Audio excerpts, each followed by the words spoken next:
श्री गणेशाय नमः. संपूर्ण महाभारत मराठीमध्ये भाग 21. श्रोते हो, मागील भागात आपण पाहिले की शंतनूने गंगेची अट मान्य केली आणि तिच्याशिवाय त्याचा विवाह घडून येऊन ती दोघे सुखाने कालक्रमणा करू लागली. पुढे त्या सौंदर्यवतीला एक पुत्र झाला. तो जन्माला आला तेव्हा राजाला केवढा आनंद झाला. त्याला वाटले आपल्या राज्याला वारस आता आला आहे. पण गंगेने तो पुत्र सरळ सरळ गंगा नदीच्या प्रवाहात सोडून दिला. वसूंपैकी पहिला वसू तत्काळ त्या बालदेहाचा त्याग करून वसू म्हणून अंतरिक्षात गेला. राजाला फार दुःख झाले. त्याला वाटले ही स्त्री आहे की राक्षसीन. पण त्याने गंगेची अट स्मरण करून दुःख मनातल्या मनात गिळले. श्रोते हो, असे 7 पुत्र झाले. पण गंगेने वसूंना जसे वचन दिले होते तशीच ती वागली. प्रत्येक वेळी आपल्या मुलाला स्वतःच्या हातांनी ती प्रवाहात टाकून देत होती. पण पुढे जेव्हा आणखी एक पुत्र झाला तेव्हा मात्र शंतनूच्या सहनशक्तीने सीमा ओलांडली. आपल्या सोज्वळ सुंदर दिसणाऱ्या पत्नीचे हे अमानवी कृत्य तिला शोभत नव्हते. त्याला यावेळी मात्र राहवले नाही. त्याही मुलाला घेऊन गंगा नदीच्या प्रवाहाकडे ती निघाली तेव्हा तिला अडवून तो म्हणाला, अगं तू हे काय करत आहेस? मला अपत्य सुख मिळूच नये असा तुझा हट्ट आहे का? या मुलाला तरी जिवंत ठेव. तू दिसतेस देवतेसारखी, पण तुझी करणी मात्र राक्षसिनीसारखी आहे. तू आहेस तरी कोण? नाथ झाले ना? विचारलेत ना मला का म्हणून? आता मी राहणार नाही तुमच्याजवळ. तुम्हाला मी आधीच सांगितले होते ना, मी जन्हूकन्या गंगा आहे. तुला जे पुत्र झाले ते वसू आहेत. हा 8वा पुत्र द्यू नावाचा वसू आहे. याला मी जिवंत ठेवते, पण आता मी मात्र तुमच्याजवळ राहणार नाही. हा पुत्र मी वाढवील, पण आता माझे इष्ट कार्य संपले आहे. मी जाते. आणि ती मनुष्य रूप धारिणी गंगा तेथून त्या मुलाला घेऊनच गेली. शंतनू एकटाच राहिला. त्याने आपल्या राज्यात प्रजेला अत्यंत सुखी ठेवले. धर्मनिष्ठ राजा असला तर प्रजा ही धर्मनिष्ठ असते. पुष्कळ प्रकारे त्याने आपली प्रजा सुखी केली. त्याची कीर्ती सर्वत्र झाली. पण अशी 36 वर्षे गेली तरी त्याने एकटेपणातच आयुष्य काढले. पुढे मात्र त्याची गंगेच्या 8व्या पुत्राशी अचानक गाठ पडली.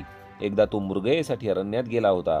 गंगा नदीच्या तीरावर तो पोहोचला त्यावेळी त्याला एक तेजस्वी परमबलशाली तरुण मनुष्य बाणावर बाण मारून गंगेच्या प्रवाहात बांधित आहे असे दिसले. दुरून त्या तरुणाचे शरकौशल्य तो पाहतच राहिला. त्याच्याकडे मध्येच त्या तरुणाचे लक्ष गेले तेव्हा तो तरुण पटकन अंतर्धान पावला. जणू त्या सृष्टीमध्ये तो विलीनच झाला. राजा आश्चर्याने स्तंभित झाला. आपल्याला हा भास तर नसेल ना झाला की हा गंगेच्या तीरावर आपला 8वा पुत्रच आहे आणि तो दिसेनासा का झाला? गंगे गंगे, तुला जर माझी काळजी वाटत असली तरी माझ्या प्रश्नाचे उत्तर दे. मला हा कोण दिसला? हा माझा पुत्र आहे का? त्या प्रवाहाकडे तो एकटक पाहत राहिला.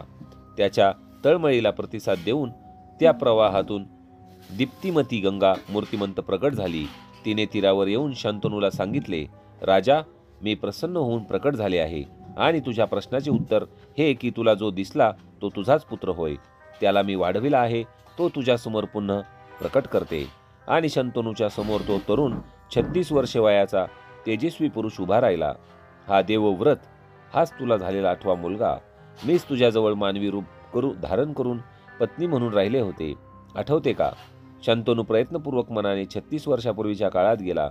पण त्यावेळीची गंगा व ही दिव्य जान्हवी यात त्याला विशेष साम्य दिसेना. गंगेने पुन्हा पूर्वीसारखे मनुष्यरूप त्याला दाखवले तेव्हा मात्र त्याला ओळख पटली. गंगेच्या सांगण्याप्रमाणे त्याने देवव्रताला राजप्रसादात आणले. त्याचे सद्गुण पाहून शांतनूने त्याला युवराज केले व आपण राज्यशासनाच्या दगदगीतून अंग काढून घेऊन आनंदाने कालक्रमणा करू लागला. श्रोते हो, आणखी 4 वर्षे गेली. शंतनू देवव्रतासह एकटाच होता. गंगेजवळचे सुखाचे दिवस त्याच्या आठवणीत अंधुकपणे येत असत. त्याचा देवव्रत व तो असे दोघेच होते. परस्परांवर अपार प्रेम होते त्यांचे. पितापुत्रांची परस्पर भक्ती प्रजाजनांच्या आदराचा व कुतूहलाचा विषय झाली होती. आणि पुढे एकदा शंतनू यमुना नदीच्या काठी वनामध्ये विहार करत असताना त्याला एक दिव्य सुगंध येऊ लागला. हा अपूर्व सुगंध येतो तरी कुठून म्हणून राजा इतस्त शोध घेऊ लागला. तेव्हा त्याला एका कोळ्याची मुलगी दिसली. ती देवतेसमान सुंदर होती. मोहक वदनचंद्रावर राजाची दृष्टी स्थिरावून राहिली. तिचे काळेभोर डोळे यमुनेची मनोगते जणू बोलत होते. राजाने ओळखले की हा दिव्य सुगंध तिच्याच सुंदर तनूपासून आसमंतात दरवळत होता. मुली, तू कोणाची? कोण? तू या तीरावर काय करतेस? ही नौका कोणाची? त्याने सर्वत्र पाहत व नौकेकडे पाहत पुन्हा तिच्यावर दृष्टी स्थिरावून विचारले.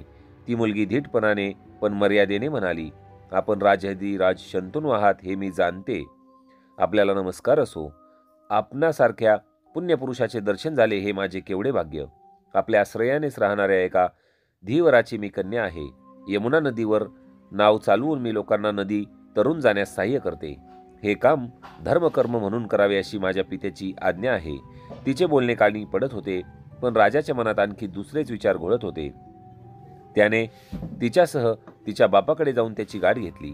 आपल्या एकलकोंड्या जीवनात काहीतरी परिवर्तन घडून येणार असे त्याच्या मनानेच घेतले होते. त्याला पाहताच धीवर लगबगीने सामोरा आला. महाराज आपण. अरे मित्रांनो, लवकर राजांच्या आसनादिकाची सोय करा, तो आसपासच्या कोळ्यांना म्हणाला. यमुना नदीवर नौका चालवणारे 5-6 धीवर जवळजवळ छोटी घरे बांधून राहत होते. राजा शंतनू त्या धीवराकडे आला आहे व सर्वांच्या परिचयाची ती योजनगंधा कन्याही त्याच्यासह आहे हे पाहून सर्वजण भोवती जमले. धीवर श्रेष्ठा, ही कन्या तुझी ना? हिला मी मागणी घालत आहे, शांतनूने जरा अधीरपणेच म्हटले. धीवराने दिलेल्या आसनाकडे एकदा पाहिले त्याने, पण तो उभाच होता. त्याने आतिथ्याचा स्वीकार करावा असे धीवराने प्रार्थिले तेव्हा तो उपविष्ट झाला नि 2-4 फळे मात्र त्याने घेतली. धीवराने क्षणभर विचार करून म्हटले, महाराज, ही मी पाळलेली कन्या आहे. पूर्वी उपरिचर राजाच्या वेळी ही व एक मुलगा मला माशाच्या पोटात सापडली होती. मी त्या दोघांना राजाकडे नेऊन दिले तेव्हा तो मुलगा राजाने ठेवून घेतला, पण ही कन्या मलाच संगोपनार्थ अर्पण केली. माझ्या परिस्थितीच्या मानाने या सुंदर कन्येला चांगले स्थळी देणे शक्य नाही, पण हिचे आपल्याशी विवाहामुळे कल्याण होईल यात शंका नाही. मी ही आपल्याला देतो, पण आम्हा दरिद्री माणसांना भविष्याबद्दल नेहमी चिंता वाटते. आपण हिला होणाऱ्या मुलाला राज्यावर बसवणार का? ही अट मान्य असेल तर ही कन्या देतो. धीवरा, अशी अट कशी मान्य करू? मला विचार केला पाहिजे. शंतनूने निरुपायाने धीवराचा निरोप घेतला व तो स्वगृही आला. योजनगंधेचे भाग्य उदयास येणार का? धीवराच्या मनात विचार घोळत होते. सत्यवती, तुला हा संबंध पसंत आहे का? तुझा जन्म दिव्य आहे. माझ्या घरी वाढलीस तरी तू कोणी श्रेष्ठ स्त्री आहेस हे आम्हाला सर्वांना ठाऊक आहे. पण शांतनूच्या पत्नीत्वानंतर तुझे जीवन तरी धन्य होणे आवश्यक आहे. धीवर तिला म्हणाला. तिचे पहिले नाव सत्यवती होते. तिला मत्स्यगंधा असेही नाव होते, पण नंतर मात्र तिला योजनगंधा असे नाव पडले होते. ती म्हणाली, पित्याची इच्छा मुलीच्या कल्याणाचीच असते आणि तुमचा विचार काहीच वाईट नाही. जर त्या राजाला माझी अभिलाषा असेल तर त्याने एवढीच अट पाळली पाहिजे. इकडे शंतनू स्वगृहास आला. हा सारा प्रसंग त्याच्यासह वनात गेलेल्या एका विश्वासातल्या मंत्र्याने पाहिलेला होता. शंतनू हा त्या दिवसापासून विमनस्कपणे राहू लागला. उदासनी निराश दिसू लागला. त्याची स्थिती देवव्रताच्या लक्षात आली. त्याने कारण विचारले तेव्हा राजाने स्वतःला एकच पुत्र आहे याची खंत लागते एवढेच सांगितले. देवव्रताने त्याचे काही समाधान झाले नाही. त्याने मंत्र्याला विचारले तेव्हा त्यांच्याकडून मात्र योजनगंधा, तिचा बाप, राजाची अभिलाषा, धीवराने घातलेली अट याची सर्व माहिती कळली. देवव्रताने मनाशी निर्धार केला आणि त्या 2 मंत्र्यांना घेऊन तडक त्या धीवराकडे गेला. आपल्या पित्यासाठी त्याने सत्यवतीची मागणी केली. धीवराने त्याचे स्वागत केले. साऱ्या धीवरांची सभा घेतली. सर्वांसमक्ष देवव्रताने पुन्हा मागणी केली. धीवराने सर्वांना समजेल अशा रीतीने सांगितले. देवव्रता, महापराक्रमी अशा शंतनू राजाला ही श्रेष्ठ कन्या देण्यास अडचण एकच आहे. सापत्न भाव हा फार वाईट असतो.